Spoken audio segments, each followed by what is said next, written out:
Tuesday, November 14th, 11:47 a.m. Fort Bragg Cafeteria. The autumn air carried the crisp promise of winter as soldiers filed through the cafeteria doors, their boots creating a rhythmic percussion against the polished linoleum floors. The lunch rush was in full swing, the kind of controlled chaos that military installations know well. Conversations bounced off the walls, a mixture of training stories, weekend plans, and the eternal soldier complaint about the food that everyone ate anyway. Most tables were occupied by clusters of young faces, their uniforms still bearing the sharp creases of military precision.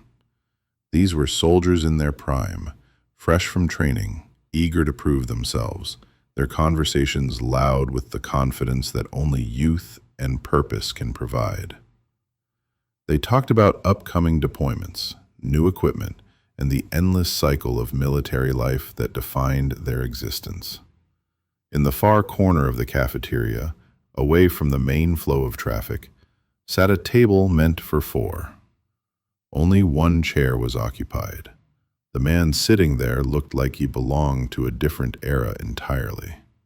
Gray hair, more silver than black now, was combed neatly but without the military precision of the younger men around him. His face bore the kind of weathering that comes not from age alone, but from experiences that leave permanent marks on a person's soul. Deep lines etched themselves around his eyes, laugh lines mixed with something harder to define. His hands, wrapped around a simple white coffee mug, showed the calluses and scars of a lifetime of work. He wore civilian clothes that had seen better decades, a red and black flannel shirt, soft from countless washings, hung loosely on a frame that had once been broader. His jeans were clean but faded, the kind that spoke of utility rather than fashion. On his feet were simple work boots, scuffed and comfortable, the footwear of someone who spent his days on his feet. James Patterson, though nobody in the cafeteria knew his name, ate his lunch with the methodical precision of someone who had learned not to waste food. Meatloaf and mashed potatoes, green beans that had seen better days, and a slice of white bread. The same meal he ordered every Tuesday. Black coffee, no sugar, no cream. The simple preferences of a man who had learned to appreciate the basics. He kept his eyes down, focused on his tray, occasionally glancing up to watch the young soldiers around him. But he never made eye contact, never inserted himself into conversations. He was present, but invisible, the way some people learn to be when they've carried secrets for too long. Nobody paid him any attention. In a place filled with warriors and heroes, an old man in civilian clothes was just background noise. Maybe he was a civilian contractor. The base employed dozens of them. Perhaps someone's visiting father, granted access to eat in the cafeteria during a family visit. He could have been a retired sergeant major who worked in supply or a maintenance worker on his lunch break. The kind of person who becomes part of the furniture, noticed only when something needs to be fixed or cleaned. Private First Class Marcus Chen pushed through the cafeteria doors, his stomach growling audibly. The morning's training had been particularly brutal. A 6-mile ruck march followed by combat drills that left him feeling every muscle in his body. At 22, Marcus was still new enough to the Army that every day brought fresh challenges and learning experiences. His uniform still held its morning crispness despite the physical exertion, a testament to the habits the military life had already begun to instill in him. Marcus grabbed a tray and moved through the serving line, accepting the offerings from the cafeteria staff with the resigned acceptance that all soldiers eventually develop regarding military food. It wasn't his mother's cooking, but it was fuel, and fuel was what his body needed. Balancing his tray carefully, Marcus scanned the crowded cafeteria for an available seat. Most tables were full. occupied by groups of soldiers who had claimed their territories for the lunch hour. The noise level was typical for this time of day. Constant hum of conversation punctuated by occasional laughter and the clatter of utensils against plastic trays. His eyes settled on the corner table, where the old man sat alone. 3 empty chairs surrounded him, an oasis of quiet in the bustling cafeteria. Marcus hesitated for a moment, unsure of the protocol. Was the man waiting for someone? Did he prefer to eat alone? But hunger won out over uncertainty, and Marcus approached the table with the polite deference that had been drilled into him since basic training. "Excuse me, sir," Marcus said, his voice carrying the slight uncertainty of youth. "Mind if I sit here?" The old man looked up for the first time since Marcus had noticed him. His eyes were a pale blue, the color of winter sky, and they held a depth that seemed disproportionate to the simple question being asked. For just a moment, those eyes seemed to take Marcus's measure, weighing something that the young soldier couldn't understand. "Go ahead, son," the old man said, his voice carrying the rough texture of someone who didn't speak often. He gestured to the empty chairs with a work-hardened hand. Marcus settled into the chair opposite the old man, setting his tray down with the careful precision of someone still learning military bearing, even in casual settings. He pulled out his phone, more out of habit than any real need to check messages, and began eating while scrolling through social media updates from friends back home. The old man returned to his meal, eating with the same methodical pace he had maintained before Marcus's arrival. No small talk. No questions about Marcus's unit, his training, or where he was from. No complaints about the food or comments about the weather. Just silence. It was a comfortable silence, though. The kind that sometimes exists between people who understand that not every moment needs to be filled with words. Marcus found himself oddly relaxed. Most senior personnel, even civilians who worked on base, seemed to feel obligated to offer advice or ask questions about his military experience. This old man seemed content to simply coexist, sharing the table without demanding conversation or attention. That's when Marcus noticed it. The old man had reached for his coffee mug, and as he lifted it to his lips, his sleeve pulled back slightly, just an inch or two. The natural movement of fabric against skin, but in that small gap, Marcus caught sight of something that made his fork stop halfway to his mouth. There on the old man's wrist, barely visible beneath the edge of his flannel shirt, was a marking. Not a scar or a birthmark, but something deliberate. Something that had been put there intentionally. Numbers. Faded blue ink against weathered skin, the edges blurred by decades of age and weather. Marcus's world suddenly shifted into sharp focus. He knew what he was looking at. The style, the placement, the particular shade of blue that military tattoos took on after years of sun and age. But this wasn't a unit number or a date of service. This was something else entirely. Something that made Marcus's chest tighten with a mixture of recognition and reverence. POW camp identification numbers. Marcus's grandfather had told him about them during one of their rare conversations about his service in Vietnam. Prisoners of war were sometimes tattooed by their captors, a degrading practice meant to strip away humanity and reduce men to numbers. Most survivors had them removed after their release, undergoing painful procedures to erase the physical reminders of their captivity. But some kept them. Some wore them as a reminder of what they had survived, what they had endured, what they had overcome. Marcus's grandfather had been one of the ones who kept his. Marcus had only seen it once, during a hospital visit when his grandfather was recovering from pneumonia.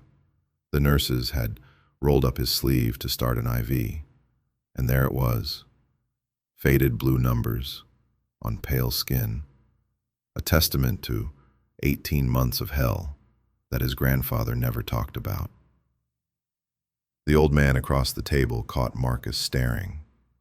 Their eyes met, and for a moment that seemed to stretch into eternity, something passed between them. The old man's expression didn't change.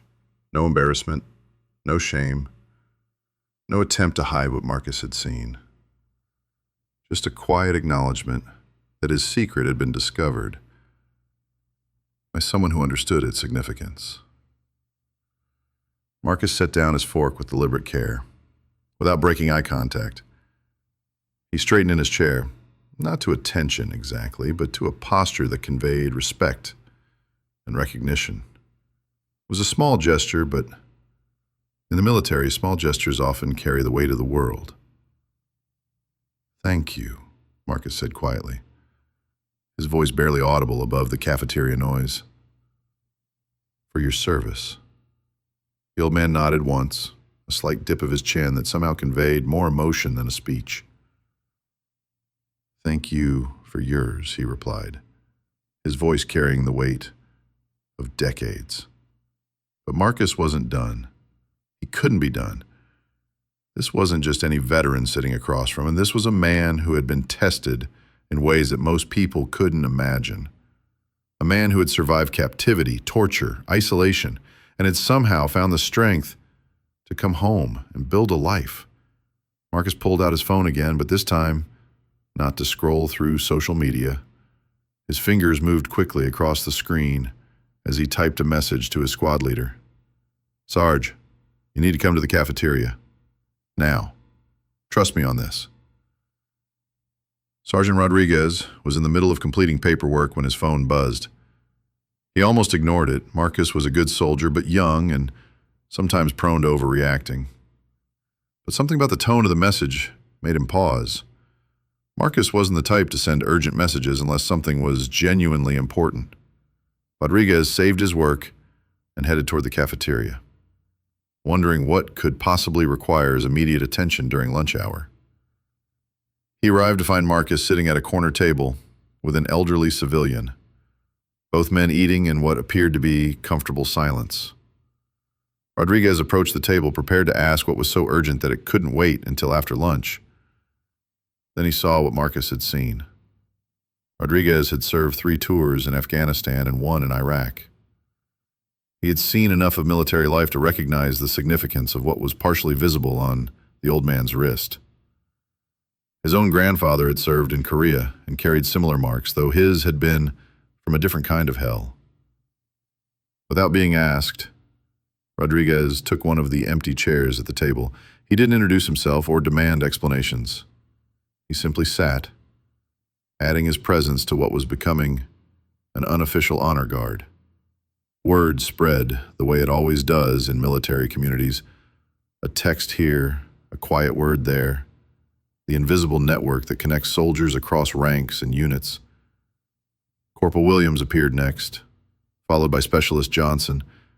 Then came Staff Sergeant Martinez, who had been eating lunch 3 tables away and noticed the growing gathering. None of them asked questions. None of them demanded stories or details. They simply came, drawn by the understanding that something significant was happening, something that required their presence and respect. By 12:30, the dynamics of the cafeteria had shifted completely.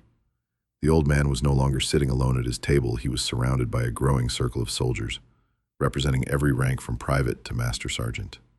They weren't crowding him or overwhelming him with attention. They were simply there, present, bearing witness to something that transcended words. The conversations at other tables had grown quieter as more soldiers became aware of what was happening in the corner. This wasn't a spectacle or entertainment. It was recognition. It was the military family acknowledging one of their own, someone who had paid a price that most of them could only imagine. The old man, James Patterson, though most of them still didn't know his name, continued eating his lunch with the same methodical pace he had maintained throughout the meal. But something had changed in his posture, in the set of his shoulders. For the first time in years, perhaps decades, he was not invisible. He was seen, known, acknowledged for what he had endured and survived. No one asked for war stories. No one pressed for details about his capture, his imprisonment, or his eventual release. They understood, with the instinct that comes from military service, that some experiences are too sacred to be shared casually. Some stories are honored in silence, not words. The old man finished his coffee. The same black coffee, no sugar, that he had been drinking when this all began. He set the mug down with the same careful precision he had shown throughout the meal, then slowly pushed back from the table and stood. The effect was immediate and electric. As he rose to his feet, every soldier in that cafeteria stood as well, not in response to an order or command, but in spontaneous recognition of what he represented. The sound of chairs scraping against linoleum and boots hitting the floor created a symphony of respect that filled the space. The old man looked around the room, taking in the sight of dozens of soldiers standing in his honor. His weathered face showed no surprise, no embarrassment, just a quiet dignity that spoke of a man who had learned to carry his burdens with grace. He walked slowly toward the cafeteria exit, his work boots making soft sounds against the floor. As he reached the door, he stopped and turned back to face the room full of soldiers who had made him the center of their attention. For a moment that seemed to last forever, he simply looked at him. Then, with the same economy of movement that had characterized everything else about him, he gave a single nod. It was a gesture that somehow conveyed gratitude, acknowledgement, and blessing all at once. Then he pushed through the doors and was gone, leaving behind a cafeteria full of soldiers who would remember this moment for the rest of their lives. Marcus was the first to sit back down, his legs suddenly feeling weak. He pulled out his phone and found a text from Sergeant Rodriguez. His name is James Patterson, Purple Heart, Bronze Star with V device, Silver Star, 18 months in a POW camp near Hanoi.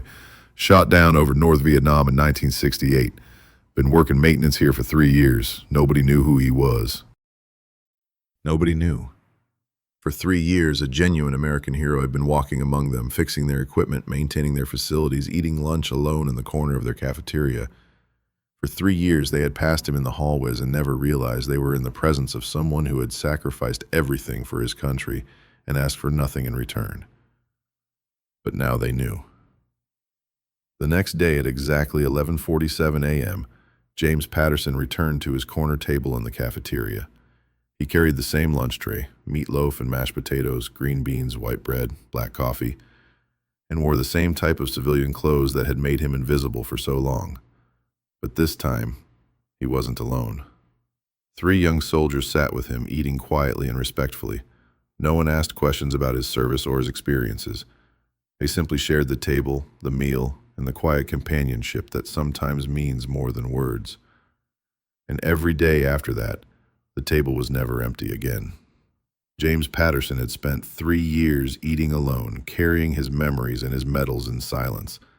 But on a Tuesday in November, a young soldier with sharp eyes and a grandfather's stories had seen past the civilian clothes and the weathered face to recognize a warrior who had given everything for his country. Sometimes, heroes wear uniforms and carry weapons. Sometimes they wear work clothes and carry lunch trays. Sometimes they sit alone in cafeteria corners waiting for someone to see them for who they really are. Marcus Chen had seen. And in seeing, he had given James Patterson something more valuable than any medal or commendation. He had given him recognition, respect, and the knowledge that his sacrifice had not been forgotten. The number on James Patterson's wrist would always be there, a permanent reminder of 18 months of hell that he had somehow survived. But now it was no longer a mark of shame or degradation. It had become what it should have been all along, a badge of honor, worn by a man who had faced the worst humanity could offer and had emerged with his dignity intact. Every Tuesday at 11:47 a.m., James Patterson still sat at the corner table, but he no longer sat alone. And every Tuesday, a new generation of soldiers learned the lesson that Marcus Chen had taught them, that heroes come in all forms, and sometimes the greatest among us are hiding in plain sight, waiting for someone to see them clearly enough to say 2 simple words: thank you. How many heroes do you think are walking among us, unrecognized and unnoticed? Men and women who've carried the weight of service and sacrifice in silence, waiting for someone to see them for who they truly are. This story reminds us that respect isn't just about uniforms or ranks. It's about recognizing the quiet strength that lives in ordinary moments. Maybe it's the maintenance worker who served 3 tours overseas. Maybe it's the janitor who once flew rescue missions. Maybe it's your neighbor who never talks about the metal in his drawer. Take a moment today to really see the people around you.